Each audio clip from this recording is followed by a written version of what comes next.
What is up, PFL Nation? Happy Tuesday night.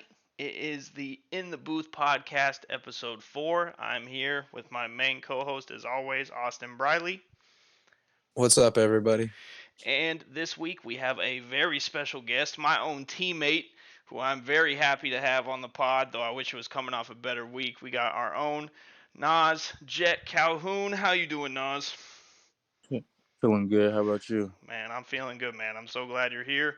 I can't lie to you. I'm not looking forward to talking about our game, but I'm looking forward to the rest of the pod. Nah, for real. So let's, Hey, I feel you. I'm not looking forward to talking about mine either. That was bro. horrible. I turned it off. We all coming off I some did big too. I did losses. too.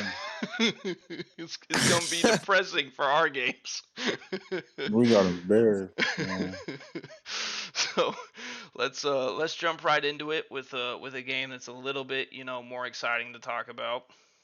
Let me get the OBS fixed real quick. There we go. All right, so the first game, obviously, we got to talk about the massive upset. I want to start with the big upset. Honestly, I wanted to jump right in on this game because it was the one I was most excited to talk about, and that is, of course, Texas knocking down Alabama. I want to talk about this game first, even though I know it wasn't the first game of the week, because honestly, I feel like this is the biggest game and I want to hear you guys' opinions. So, mixing it up a little bit, got to keep the folks on their toes in the audience. So, I was shocked by this. Obviously, Texas made some huge changes, brought in Arch, brought in a lot of the veterans on defense, got rid of a lot of their young guys, benched them, including the most obvious benching of LA.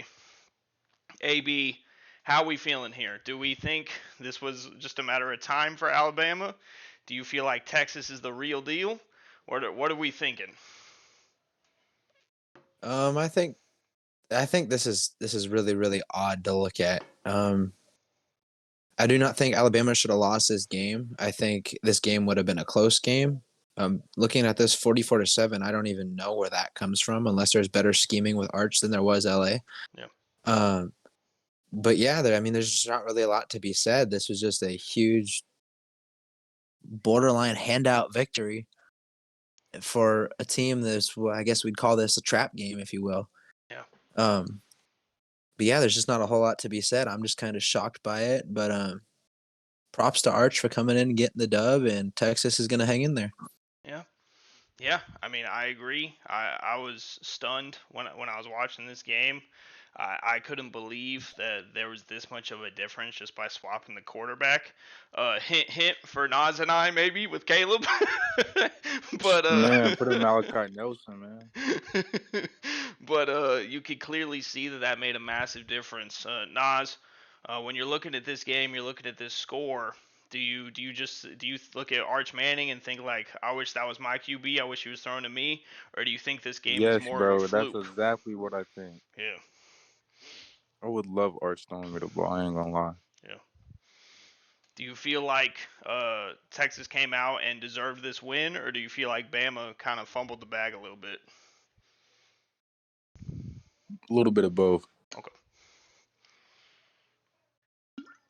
Yeah, I feel that. I agree. I kind of just like echoing what AB said. I feel like this was kind of a trap game for Bama, and they definitely should have Yeah. come out here and had higher expectation of what was coming out of Texas.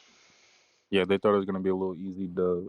Exactly. And we all know how that goes, man. There's no easy dubs out here.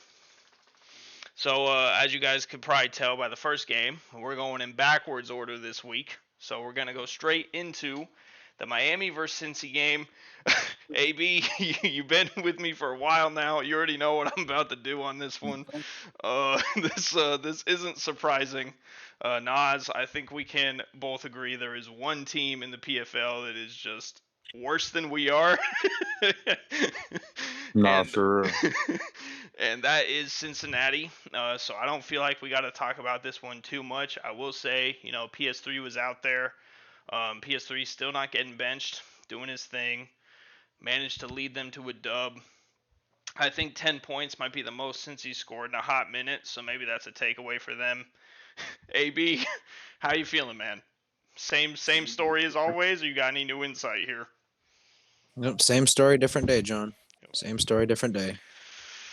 Are you feeling good about Miami, or you're looking at their 5-3 record? You're looking at this game against Cincinnati. Are you feeling like this is definitely approaching top five team, or do you feel like Miami's kind of on a downslope right now? I think kind of both. I think Miami's going to sneak into that 8-team playoff, and they'll probably leave pretty darn early. For this game in particular, I actually was looking in the chats. Coach Anderson was even talking about how Swavey actually wasn't supposed to be playing this game. I'm guessing Well, Zeke just hadn't seen it. Ooh, And that's so, crazy. yeah, I mean, they'll sneak in there. Cincy, like I said, and like I say every week, just focus on rebuilding for next year. yeah. I mean, I agree. I did not know that PS3 was actually supposed to be benched. Nas kind of said it himself. That is crazy. Nas, Yeah, would you bench PS3? I mean, I don't think he needs to no, get benched. How are you feeling he's about it? not that, bro. He's not that bad of a quarterback, bro. Yep, There's worse quarterbacks. yep. I mean, I agree.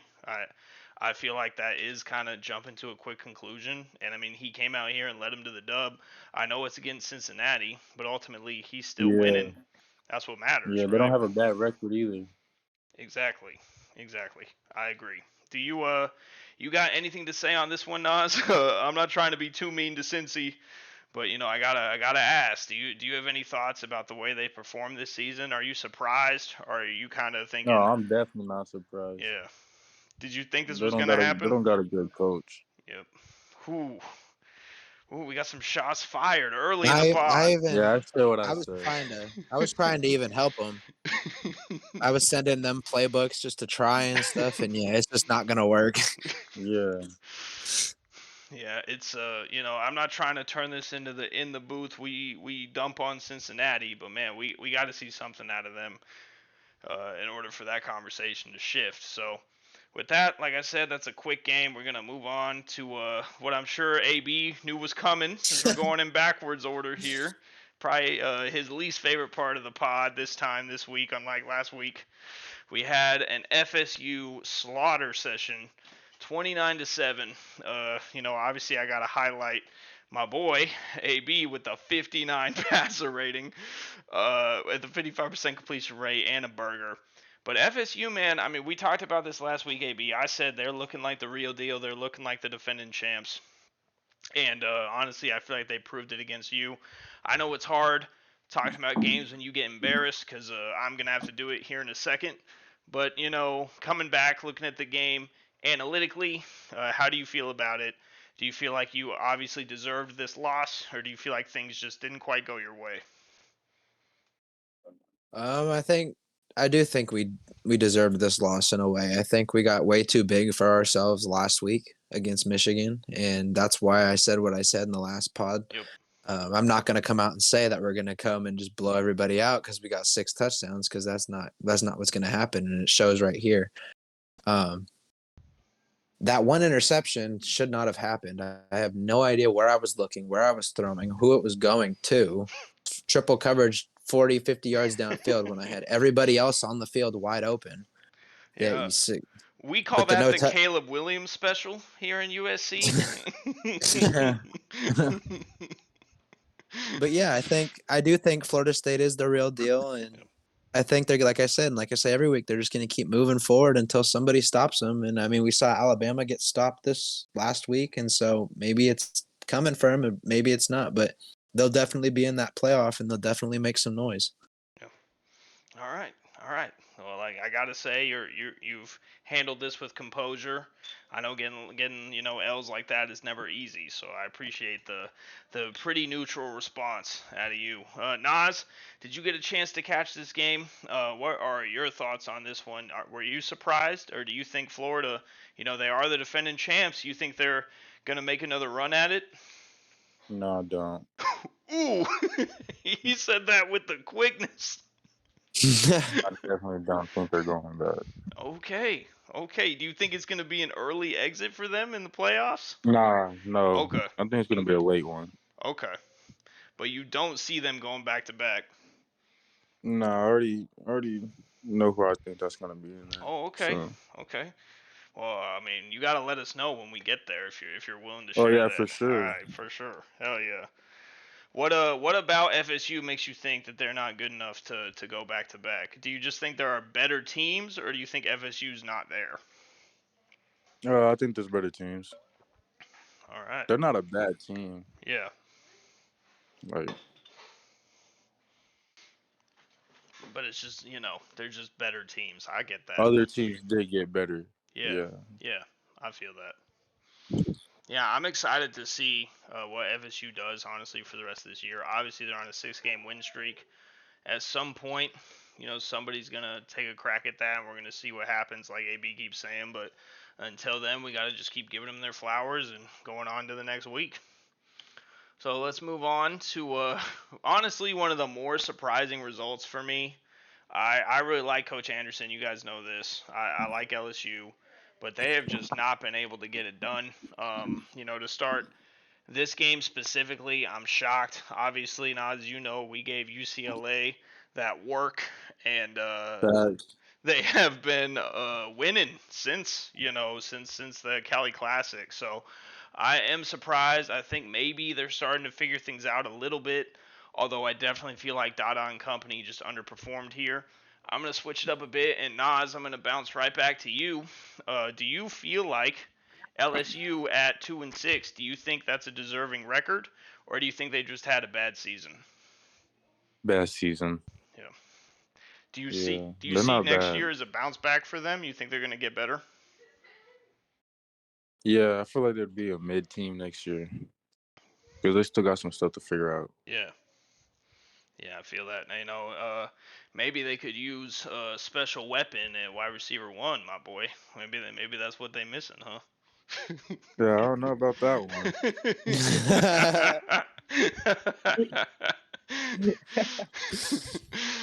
Said not so fast, He Chief. said, nope, Man. thanks for that, but no.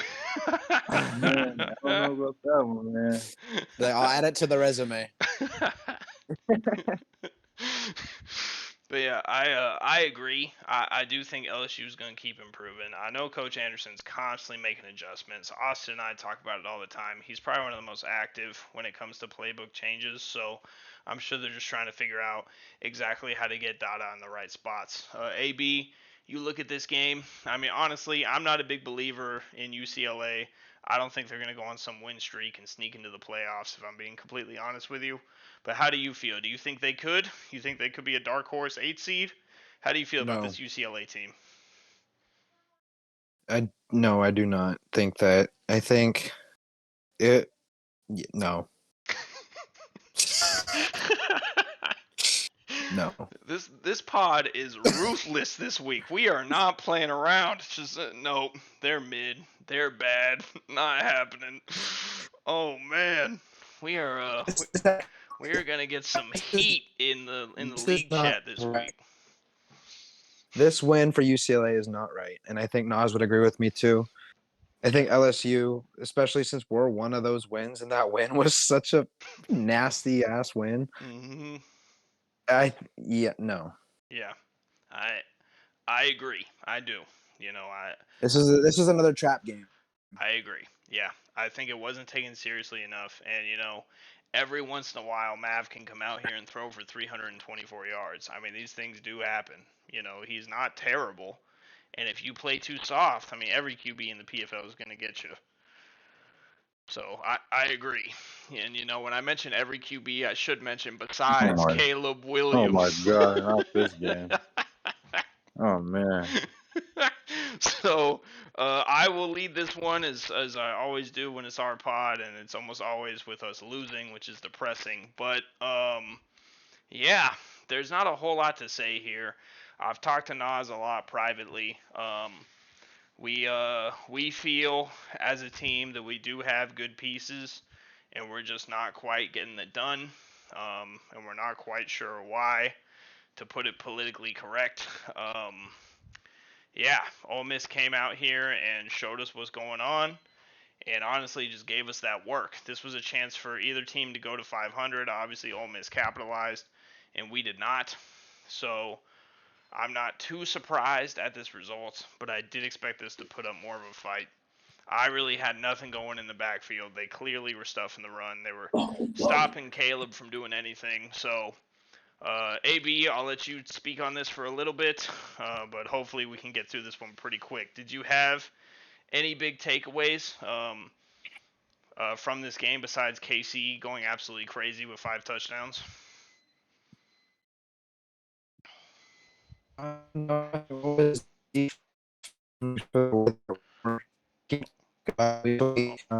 AB, you breaking up a bit. Nas, I might just pass it to you to take over for a minute. Do you have any takeaways from this game? Anything you want to let Is the that people better? know? Is that better? Yes. Yeah, you're back. You're back. Yeah. So I mean, Ole Miss's defense did what they're supposed to do finally. Yep. So that was a huge, huge, huge deal. I do want to kind of shout out the fact that unfortunately we do not have Dallas Temples with us anymore on the server, but he had a big game for you guys. Yep. So I think that's good to see that the defense for you guys was at least still getting moderately involved. Yeah, I just think the game planning was they didn't get you the ball nearly enough, John, and you're one of the biggest pieces to allowing Caleb to work. And so when you're not getting your work, then Caleb isn't able to get his. And this was just a classic case of when the run doesn't open up the pass and the pass doesn't open up the run, you don't really got a whole lot to do. Yeah, I mean that's the thing. Nas and I have talked about this all the time. Like our whole offensive scheme is that Nas and Trey are faster than any of these DBs. Okay, so the basic strategy is we run enough to get the safeties in the corners to move up, right? And then we let Nas and Trey cook them. Okay, that's it's the most basic NFL scheme you can think of, but it's just not happening. I'm not gonna get too heated here on this pod because you guys know I always stay neutral. But yeah, another we hop in the lounge, the conversation might be a little different. But yeah, the offense is just not getting it done. It just isn't. We're not. Shout out to KC though for Yeah. almost breaking my record. KC went crazy in this game. Absolute. Got to give love to Ole Miss. They shut us down defensively. They moved the ball offensively. They did what they needed to do. Nas, before we move on, do you have any last words before we get to the next Nah, game? I don't got anything to say about this game. Perfect. You know what? I am a-okay with that, bro. Let's move it along. We have what I thought was a really exciting game up next, even though the score might not dictate that as much. Utah 30, Michigan 17. I thought Michigan came to play, to be honest with you. I thought they looked really good throughout this game. The biggest difference for me is that Numa was more involved in the receiving game than the running game. And I think that was by design for Utah, right? They kind of knew, hey, we got to make sure that we're staying in front of him, stopping him from going too crazy, or else he's going to be able to light us up too much, and then AZ is going to get too comfortable. AB, when you saw this game, what did you think of it? Do you feel like Utah, how's that Utah beef feeling right now? As you know, obviously we got Monday's game to talk about here in a little bit, but off of this game, how are you feeling about Utah after watching them perform against Michigan? I think this is another good sign for Utah. You guys hear me okay? Yep. Yeah. All right. I think this is a good sign for Utah. Like I said, I changed my tune up last week because I saw a lot of consistency starting to come out, and then the consistency is still here. And so I don't think Utah was ever designed to lose this game. I think Michigan will always put up a fight, but never really eclipse the finish line, if that makes any sense. Um, and yeah, I love seeing the consistency here. I'm kind of shocked to not see Bo on the leaderboard of different things right here, but but yeah, it was an exciting game, and like you said, John, and I'm really happy for Utah. Yeah. All right. Good. Look at you go. Proud of that. That's called character development, folks. We got character development in the PFL. So, Nas, I want to get your opinion on Utah as a whole. I know you like these guys just like me. I know we're good with basically that whole team. But do you feel like, they are the real deal after watching this Michigan game? Obviously, we'll talk about the Monday game here in a minute, but just off of this game, when they went up to 6-2, how were you feeling? Were you like, these are my boys? They're killing it out here. Is this the team that you think could win it all? I gotta know. Oh, for sure. Okay, okay. Oh, yeah, for sure, for sure. What is it about Utah that makes you think this is that lethal team? They're out here doing the right stuff. The coaching, Yep, yep. That's a big great shout out. coaching over there. That's a big shout out. Is it you feel like they just make proper adjustments, or like good playbook, or really all the above? You just like the coaching staff as a whole. Uh, I like how he knows his players. He fits them where they need to be. Yep, And they understand that, which is good. yep. Yeah, I mean, I agree. I think you're absolutely right. I think the coaching on Utah is what's helped them separate at that stage, and what has made them such a strong team to this point. And after this Michigan game, obviously they continued that until yesterday, but we'll talk about that in a couple of minutes. Moving on to our what should have been the first, but like I said, I always like to switch it up here on the pod. We had a really good game between Georgia and Notre Dame. Georgia moving up to 6-2. Notre Dame dropping to 2-6. Which again, Nas, they got a worse record than we do, which is just crazy to me. They tried to switch it up at QB. They brought in Hartman. I think this is proof that Cross is not the problem, but I kind of wanted to ask you guys. Nas, I'll ask you first. Do you feel like this was more Georgia coming out and asserting some dominance, or do you feel like Notre Dame just has some things they got to figure out? They just got some things they need to figure out. They got the players for sure. Yeah. Do you feel like it's similar to us, where it's just like Yeah, they're just kind of missing a piece in the game planning, but they got the talent? yeah. For sure. What about That's UAV? exactly what I think. So I called this game and absolutely fumbled the bag for a majority of it because it had been a minute since I had called. Um, but yeah, I think I do. I want to go back and say I do think Cross is the problem Yep. because Cross does things that Hartman wasn't doing and wasn't willing to do. Yep. Um, what's going on here is it really is just about the turnovers. They need Cross out there, but they need the turnovers to slow down. And that's the tough piece to this. I think we'll see a little bit more consistency out of Hartman because obviously Madden decides what Madden decides. And Georgia was going to win this game most likely no matter what. Right. I know KJ and Mamadou wanted to start beef with me because I said in the podcast last week that Cross does things that KJ wouldn't dream of, but that's true. It's factual. When he's on his A game, Cross is one of the best quarterbacks I think that there is, and when he's not on his A game, that is not the case. Yeah. And so I think figuring out how to get Cross's stuff toned down, rather that's doing it the way I did it and changing up some traits even maybe, not just attributes, but traits as well and doing that type of thing. I think Notre Dame can kind of salvage what they have left, if that makes sense. Yeah. Yeah, it does. And I agree with what both of you guys are saying. I think Notre Dame is super talented. I do think that Christian does try to force the issue a little too much. To your point, AB, when you're talking about does all these things, both good and bad, right? There's the good side and the bad side to that. And Notre Dame is kind of seeing that. So maybe it does just come down to trying to find the right way to fit him in and figuring out, hey, what are we going to do about this? And how are we going to improve on our record? Because obviously we have the talent across the board. So I agree with you boys. Now, moving on, we covered last week's game. Obviously, we're here on Tuesday nights, so Monday did just finish up. And I know, Austin, you've been waiting and waiting to talk about that one. So, we had an insane game last night. I called it, and it was Utah against Oregon. Utah came out super hot, was absolutely crushing things. At one point, had a 21-3 lead, was getting into the second half. Things were looking grim, I'm not going to lie.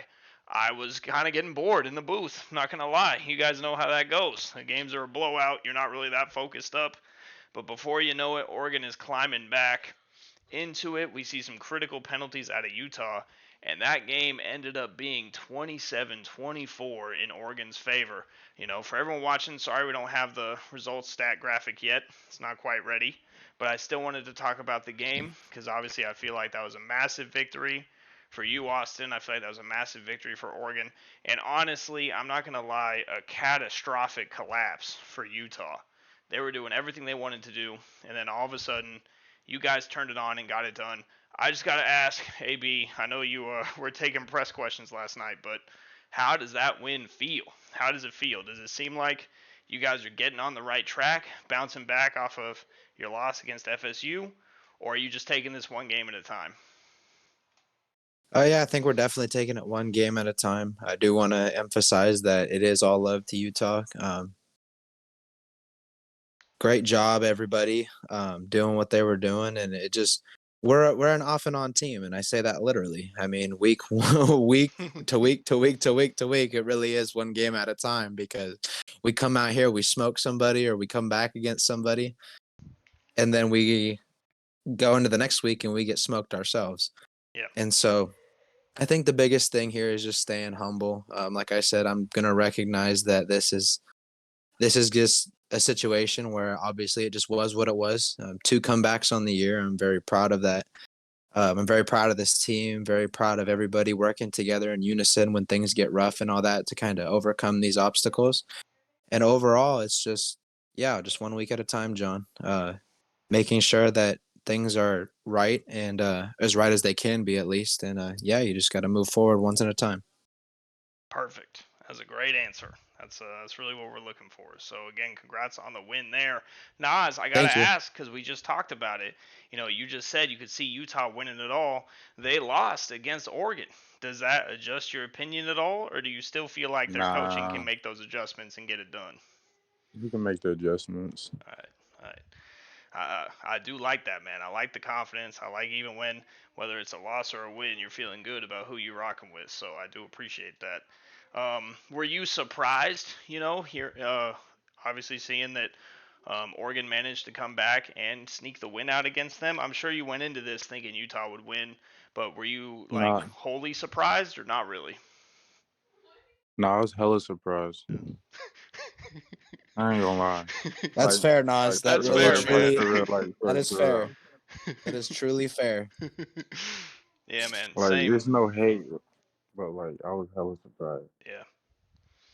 Yeah, I mean, same. And I was literally calling the game, and I was shocked at what I was seeing, man. It was crazy. The Utah to go, essentially 21 unanswered is wild. Um, yeah, yeah. I mean, I don't want to go too crazy talk about that game, but I definitely feel like that it was good for both teams, to be honest. I know Oregon, obviously, the win is more important, but for Utah, it does showcase, hey, we can't just do the same things every week. Like Nas said, we got to make adjustments if we want to keep winning. We want to keep being as strong as we can be. So that was Monday's game. And as you guys always know, here at the end of the In the Booth pod, we do always talk about what we're looking forward to most in the coming week. So I will lead it off. Obviously, the biggest games that I'm looking forward to be completely honest, is the Friday night game, Texas versus Georgia. I think that's going to be the game of the week because we got a new number 1 team in the nation in Georgia. And we got Texas, who just took down the number 1 team in the nation in Alabama, looking to go for back-to-backs on that. I think that game's going to be absolutely, heart racing. How about you guys? AB, I'll start with you. I know, well, actually, I don't know, but what are you looking forward to the most out of this week here? I think Notre Dame and Michigan is the game that I'm most excited to watch. Just because I do think, no disrespect to Michigan, but Michigan, you guys are doing well, but not well enough in a lot of different ways. And so I do think Notre Dame has a chance to come out here and put a 3 in their win column instead of a 2. Yep. And so that'll be a big game. Also, we'll get to see the second week of Sam Hartman, so we'll see how that works out. Obviously, he's coming for the first game. Morale is very, very important. And so he may turn on the Jets and go absolutely crazy this week. We just don't know. Yeah, I agree. I think that game will be a really good one. Nas, for you, is there any player or any game in particular you're looking forward to for the rest of this week? Not gonna lie, I'm gonna have to agree with AB. Yeah, that Notre Dame Michigan. Yeah, What's got you enticed about that one? Same points. You're just excited to see Notre Dame try to bounce back. I want Michigan get that dub Oh, for real, for okay, real. okay. I like Michigan a little bit, All right. Did but they could be doing better. Yeah, Too. I agree. I do agree. I think honestly, I think Caden Numa is super underutilized there. Yeah. So I agree with that. You think Michigan gonna come out? They're gonna come out fast and try to just lock that game down against Notre Dame? No, I think it'd be slow at Okay, first, okay. Yeah, but you never know. yeah, absolutely. Those are. I think Big Four is gonna have a big game. Oh, for sure. Well, Big Four. Big Four always has a big game. I mean that's When you Right. challenge Big Four, guaranteed. there'll be four or more. You That's already know. guaranteed. So, and we know he gonna be talking the whole time that game going too. We already know. We already know what's about to happen. So, Yeah, it's gonna be a great day. yeah, that's cool. I think that might actually be since week one. I know AB and I had the same pick on our very first episode, but I think since then that's the first time we've had the same pick by a guest and a host. So that's pretty cool. Yeah, I mean that's honestly this was probably the smoothest pod we've had yet. I'm not gonna lie to you, Nas. This was fantastic. I mean this flowed real nice. Thank you so much for being here. As we say our last words, I'll pass it off to AB and then Nas, as we always do with the guests. We'll let you get your last shout out in before we hop off here. But thank you everyone for tuning in. As always, it's been John Smith is in the booth. And, of course, I've got my amazing co-host, Austin Briley, and got my main man, my teammate Nas here with us as well.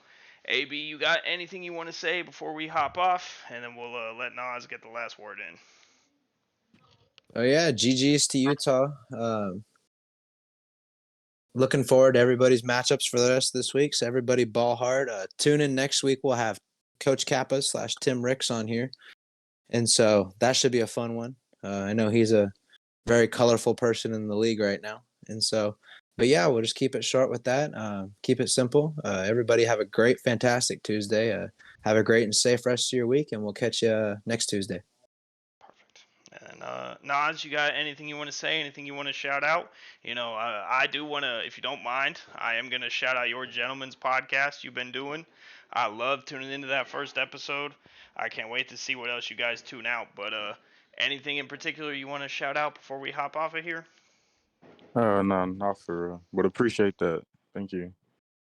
Yeah, man, you bet. Thank you so much Yeah, for thank you hopping for on. coming. Yeah. Of Yeah, thank course. you for Thank you coming, for bro. having me. Yeah, man. Anytime. Happy to have you. Yeah, that'll do it for us on this great Tuesday night. Thank you, PFL. Thank you all for tuning in, and we will catch you all next time. Peace. Peace.